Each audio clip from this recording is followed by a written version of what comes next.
well-wishers, and welcome to my channel Aspiring Minds. In today's video, we are going to discuss a war poem by Siegfried Sassoon called Everyone Sang. So grab your virtual seats and let's begin. Siegfried Sassoon was a renowned English poet, and he was most famous for his poetry and writings during World War I. He even served in the British Army during the war, but later became known for his anti-war sentiments, which he expressed through his poetry. His works often reflect the horrors of war, the loss of innocence, and the longing for peace. Now, the poem Everyone Sang was written during World War I, and it was a time marked by a lot of suffering, loss, and trauma. The poem, however, captures a moment of joy and release amidst this darkness of war. It is believed to have been composed towards the end of the conflict, when there was a sense of release and freedom among the soldiers and the civilians. So the central message of the poem revolves around how music has the power to bring joy and transform people in the face of adversity. Let's see, why did the poet choose to give a title to the poem as Everyone Sang? The poet portrays a moment of collective ecstasy where the barriers of fear and sorrow are shattered for a brief moment in time, and they are replaced by a sense of freedom. Through the imagery of singing, the poet highlights the universal human longing for freedom. Everyone wants freedom and liberation, and in this poem we see that it is music which has the capacity to uplift the spirit of people even in the darkest of times. Let us now discuss the line-by-line meaning of the poem. Everyone suddenly burst out singing, and I was filled with such delight as prisoned birds must find in freedom, winging wildly across the white orchards and dark green fields, on and out of sight. So in this opening stanza, the poet describes a sudden moment where everyone starts singing. Possibly these people could be soldiers or even civilians, the common people. The poet himself is caught up in the moment, and he feels overwhelmed with joy. He compares this feeling to that of birds. When birds are released from captivity, we often see people captivating or capturing birds in cages. But when a bird is released from a cage, what he experiences is a kind of a newfound freedom.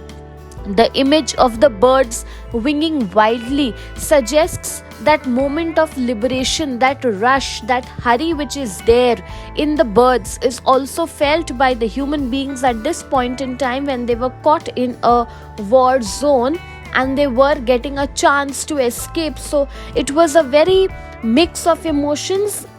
The contrast between the white orchards and the dark green fields over here shows the picture of the natural world, which further adds to that sense of freedom, and it adds a sense of scope which is wide.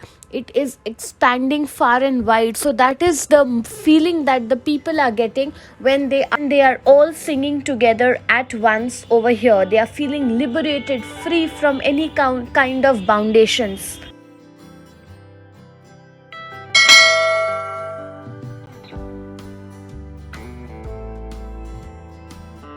Stanza 2. Everyone's voice was suddenly lifted, and beauty came like the setting sun. My heart was shaken with tears, and horror drifted away. Oh, but everyone was a bird, and the song was wordless. The singing will never be done.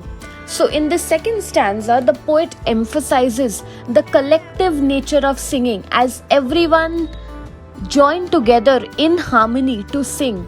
The arrival of beauty is compared to the setting sun, symbolizing a moment of closure, because when the sun sets, the day is considered to be over. So perhaps the warlike situation is now on the verge of ending, which is why he uses the image of the setting sun. The poet's heart is deeply moved and he experiences a mix of tears and relief because the horrors of war are now fading away, diminishing in the background. The repetition of everyone further highlights how this experience of being stuck in a warlike situation is universal, as all present are united in the power of music. They are being able to express themselves through music. The reference to the song being wordless suggests a level of experience which is beyond language. That is, their emotions don't need words to express it. They are just being able to sing, and that is how they are being able to feel that sense of freedom.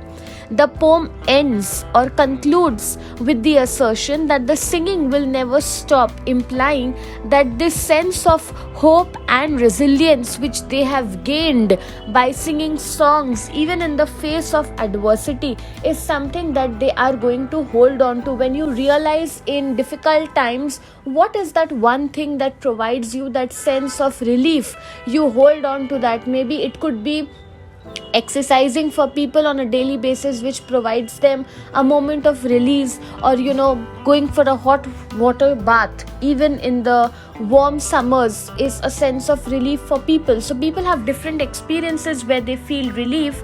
So for the people over here, singing provides them that sense of relief, and they are not going to leave this emotion ever. So to discuss the major themes of the poem, firstly, the poem celebrates how music has the power to transform people and bring joy, depicting that it is through music that they were able to find a moment of liberation and release from the tension and worries of war and suffering. Secondly, through the image of collective singing, the poem highlights the importance of unity, solidarity, and shared experience in order to overcome adversity, difficulty, and any challenges that might come in the way of people. We see that despite the darkness of war, the poem conveys a sense of hope and resilience, emphasizing that human beings have the capacity to endure any challenges that might come their way, and they have the capacity also to find moments of beauty and joy even amidst hardship.